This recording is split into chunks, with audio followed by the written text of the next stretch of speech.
Also Wohnen ist eines der zentralen Themen der Menschen. Und umso mehr Menschen in Ballungszentren, in großen Städten sich zusammenfanden, um zu arbeiten und zu leben und zu wohnen, umso größer war die Frage geworden, wo und wie kann man die Menschen eigentlich effektiv und auch kostengünstig unterbringen. Erste Überlegung zu so einer Art seriellen Wohnungsbau kommt aus dem Mitte des 19. Jahrhunderts bereits, weil ja da auch eine gewisse Bevölkerungsexplosion, insbesondere in den urbanen Zentren, in den Industriezentren Westeuropas zu beobachten war. Und da fing man an, in England, in Frankreich, in Deutschland darüber nachzudenken, wie kann man eigentlich kostengünstig schneller viel Wohnraum errichten. Anfang des 20. Jahrhunderts kam es dann zu den ersten Bauten, die wir als serielle Bautypen bezeichnen. Die ersten Wohnbauten gab es in Liverpool und dann ging das sozusagen überall in Westeuropa vonstatten. Meistens waren es eher noch Experimente. In Deutschland sind dann Mitte der 20er Jahre in der Weimarer Republik die ersten seriell hergestellten Wohnungsanlagen, Wohnbauten errichtet worden. Nach 1945 stellte sich die Frage noch mal ganz neu. Gerade in Deutschland, aber nicht nur in Deutschland, sondern in großen Teilen Europas lagen die Städte in Schutt und Asche und man musste sich die Frage stellen: Wie kann man besonders schnell wieder Wohnraum den Menschen zur Verfügung stellen? In der DDR kam es ab 1950 zu einem groß angelegten Wohnungsbauprogramm, in deren Zentrum die ideologische Idee stand, die neuen Städte wie Magdeburg, wie Ostberlin, wie Rostock, wie Leipzig, wie Dresden auch gleichzeitig zu Schaufenstern des neuen Menschen, des neuen Systems, des Sozialismus zu errichten. Also in der DDR gab es ein Recht auf Wohnung, war sogar verfassungsmäßig garantiert, nützte nur nicht allzu viel.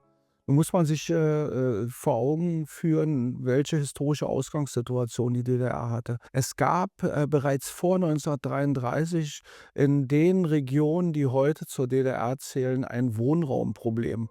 Mehrere hunderttausend Wohnungen fehlten. Und das ist dann natürlich durch den Krieg enorm verschärft worden. Mitte der 50er Jahre kam es in der Sowjetunion zu intensiven Debatten, wie könne man denn den Wohnungsbau vorantreiben. Auch die Sowjetunion war ja im europäischen Teil durch die deutsche Armee heftig zerstört worden und auch die Sowjetunion litt eben immer noch an diesen Spätfolgen. Und da wurde sehr heftig über neue Formen seriellen Wohnungsbau diskutiert und das schwappte augenblicklich auf die DDR über. Aber noch immer war das Tempo der Bauweise zu gering, um den Erfordernissen, die es gab, gerecht zu werden. Es fehlten immer noch 1,5, 2 Millionen Wohnungen. Das heißt, viele Millionen Menschen suchten dringend Wohnraum in der DDR, ganz zu schweigen von denjenigen, die in Altbauwohnungen hausten und auch da noch raus wollten. Also es war eine Gemengelage, die auch immer wieder sozialen Zündstoff bot, auch ein Anlass für soziale Proteste, für sozialen Unmut. Und deswegen musste man sich irgendwie überlegen, okay, wie können wir hier ein bisschen mehr Fahrt hineinbekommen in den Aufbau, Neuaufbau, Wiederaufbau der Städte. 1971 übernahm Erich Honecker in der SED und damit in der DDR die Macht. Der verkündete einen völlig neuen sozialpolitischen Ansatz, indem er sagte: „Wir wollen das Wohnungsproblem in der DDR als soziales Problem bis 1990 lösen."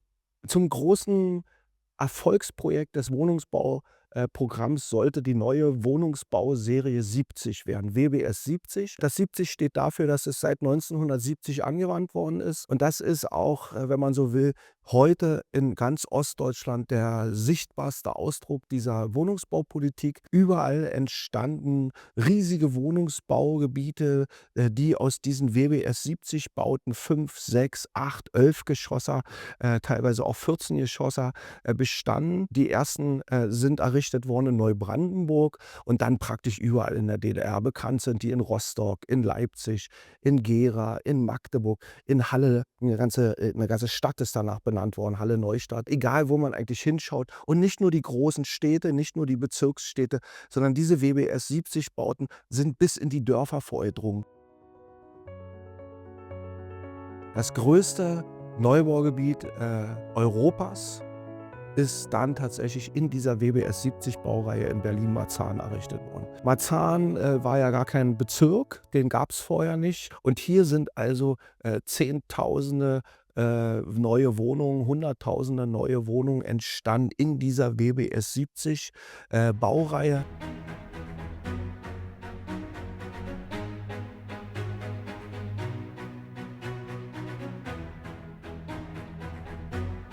Also wir stehen jetzt hier praktisch so an einem Ort, wo alles so mehr oder weniger losging.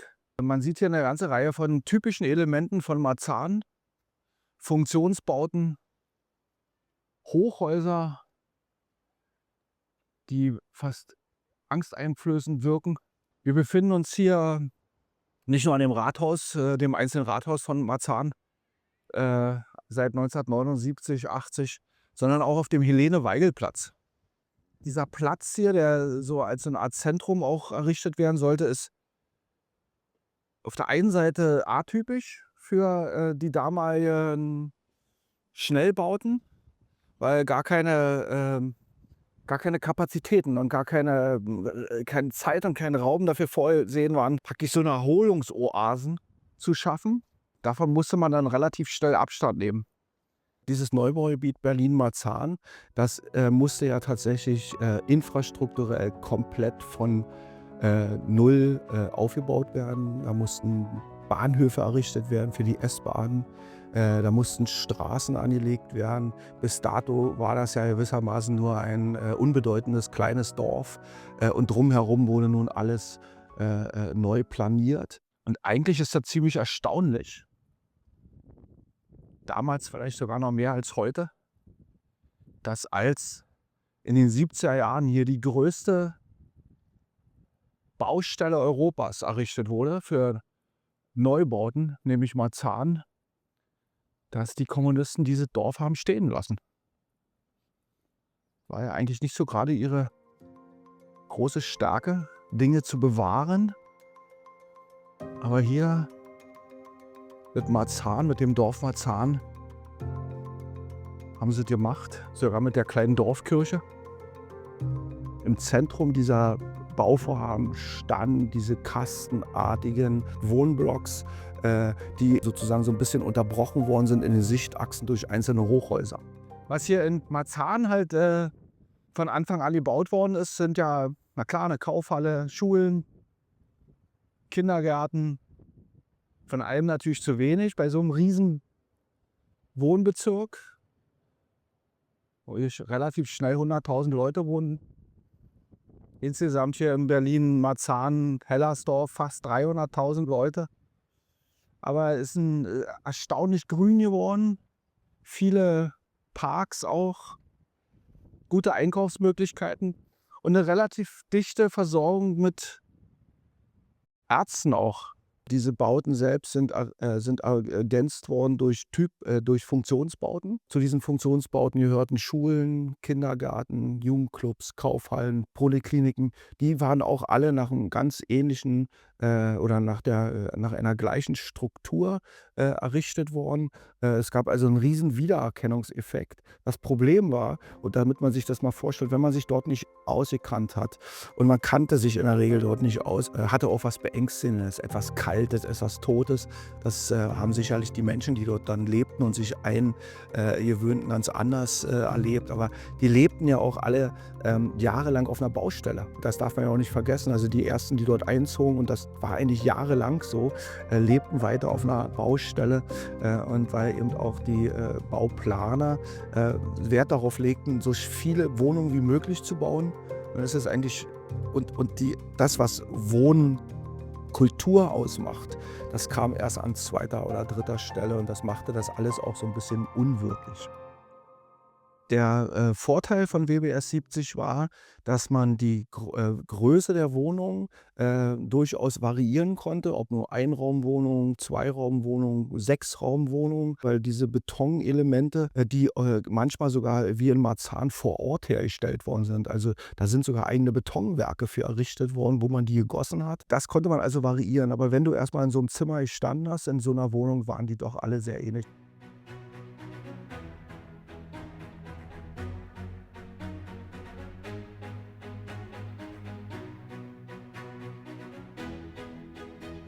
Wir stehen jetzt hier in der nachgebauten WBS-70-Wohnung im DDR-Museum.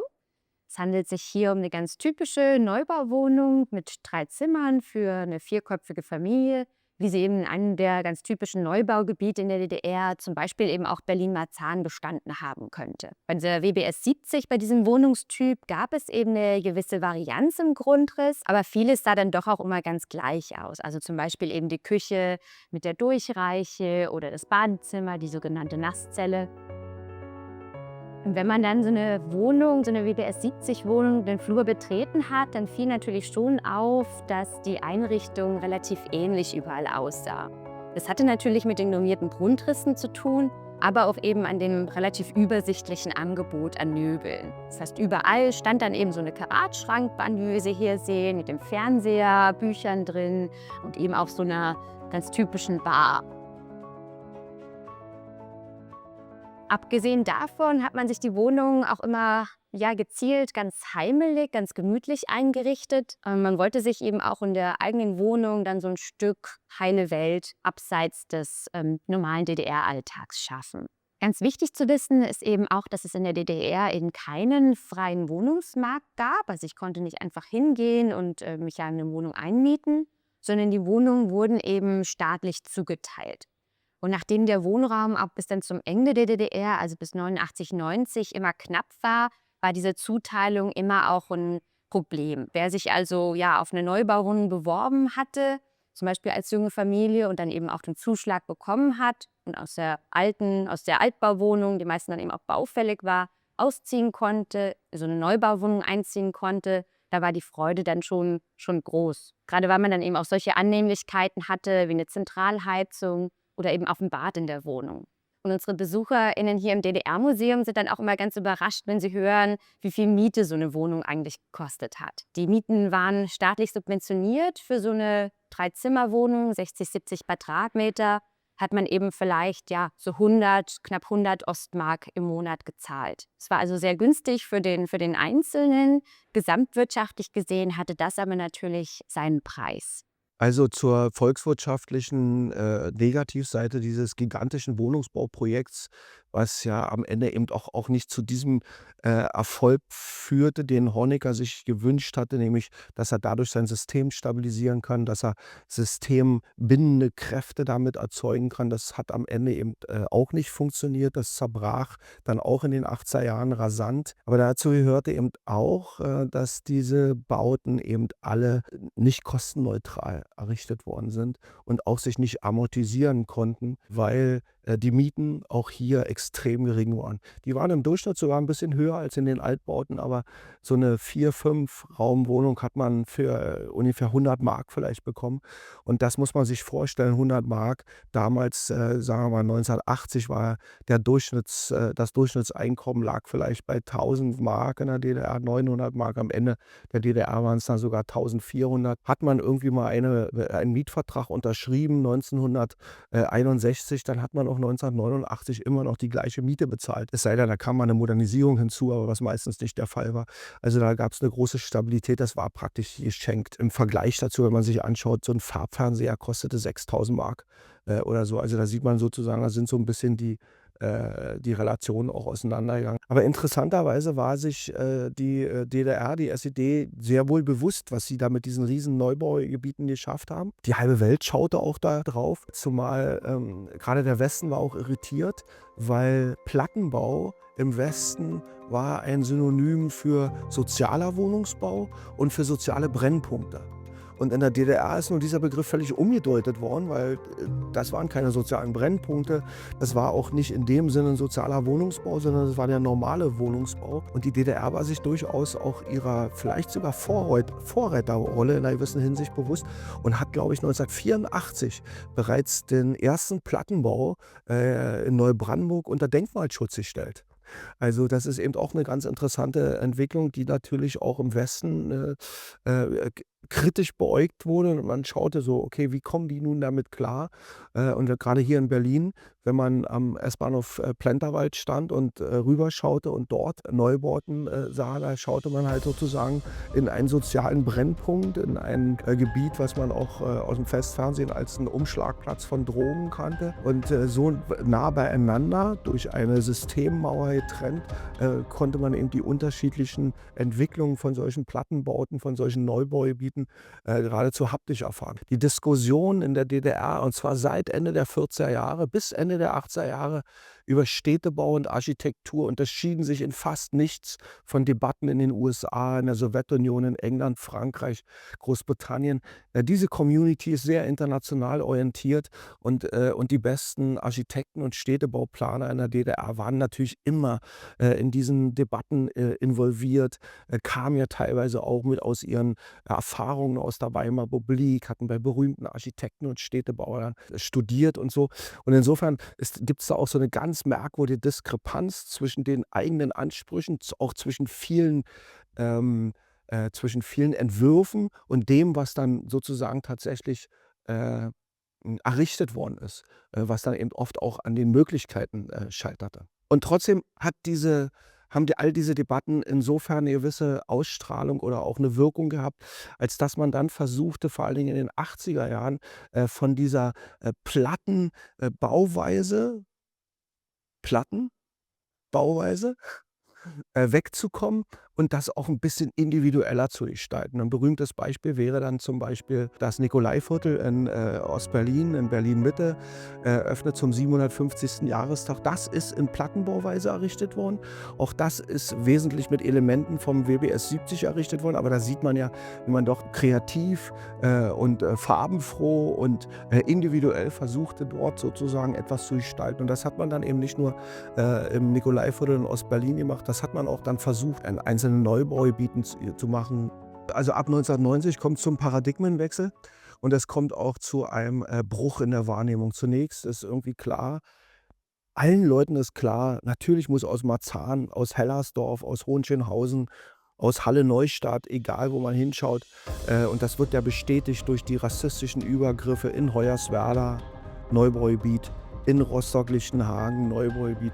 Das wären die neuen sozialen Brennpunkte Deutschlands, Ostdeutschlands, Deutschlands, Europas. Das wird hier alles zu einer Katastrophe führen. Das waren die Vorurteile, mit denen viele Westler, dorthin kamen.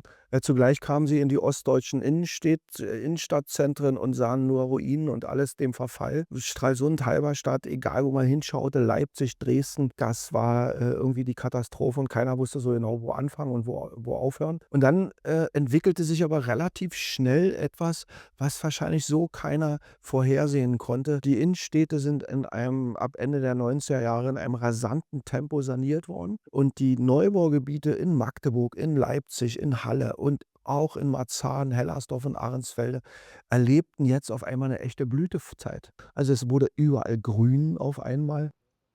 Weil wenn man jetzt hier so steht, muss man sich auch eins vergegenwärtigen. Das ist jetzt ja hier so, der Herbst hat begonnen und es ist wahnsinnig viel Grün, wahnsinnig viele Bäume überall, auch Freiflächen. Dafür war Marzahn, bis 1990 gerade nicht bekannt. Gab's alles nicht. Klar, manches ist gepflanzt worden, aber hier ist ein schönes Beispiel dafür, wie so eine Grünflächen und andere, Bauten, Funktionsbauten, so ein Antlitz eines solchen, eher unwirtlichen Stadtteils total verändern können und total abwechslungsreich machen können und auf deine Art und Weise auch, irgendwie spannend, ja. Das ist schon interessant. Hätte ich persönlich überhaupt nie für möglich gehalten. Als jemand, der das halt aus den 80er Jahren kennt, aus den 70er, aus den 80er Jahren. Kennzeichen dieser, Neubaugebiete war ja auch der hohe Grad an sozialer Durchmischung.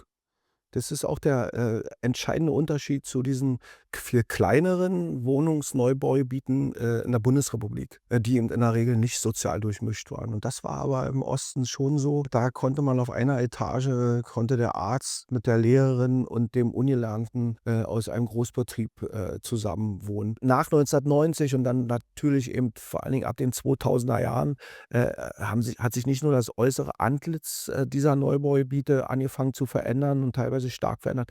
Natürlich kam es auch zu einer Veränderung der Sozialstruktur innerhalb dieser Neubaugebiete. Durch den doch großen Auszug, insbesondere von Leuten, die es sich leisten konnten, kam es ja nicht nur partiell zu Abrissen, zum Rückbau, wie man sagt, sondern diese Neubaugebiete sind dann auch oft der erste Anlaufpunkt für geflüchtete Menschen geworden, was sozusagen zu einer neuen Sozialstruktur, durchaus auch zu kulturellen Konflikten führte. Gleichwohl blieb diese soziale Durchmischung für diese ostdeutschen Neubaugebiete doch prägend bis heute. Also Marzahn und Hellersdorf und Ahrensfelde sind nach wie vor davon gekennzeichnet, dass in ihnen relativ viele einkommensstarke Leute leben, LehrerInnen, Leute aus der Verwaltung, aus dem öffentlichen Dienst, die dort im Wohnung sitzen geblieben sind. Natürlich stellt sich heute die Frage, ist der serielle Wohnungsbau, ist die Platte, ist diese Art vielleicht etwas, was auch in die Zukunft weisen könnte? Wir haben eine akute Wohnungsnot in Deutschland.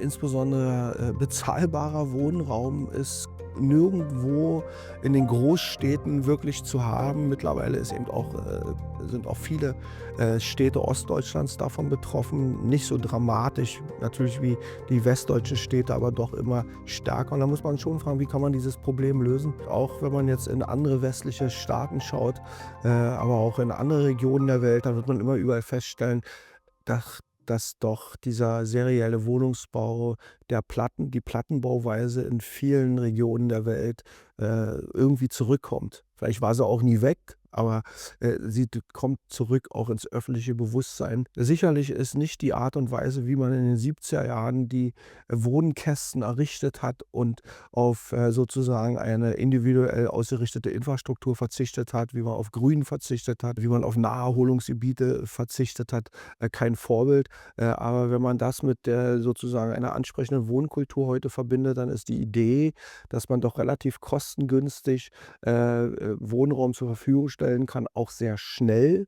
Das darf man ja nicht unterschätzen, dass das eben auch sehr schnell geht. Glaube ich, eine mindestens diskutierbare Alternative, eine Alternative, die auch allerorten diskutiert wird. Und ich sehe da schon ein Potenzial, um das akute Problem der Wohnungsnot in Deutschland zu lösen. Dann packe ich mal die Koffer und ziehe in die Platte, wa? Leute, kommt nach Marzahn. Sucht euch hier eine Wohnung, solange es mal welche gibt. Ich glaube, ich hole mir auch eine.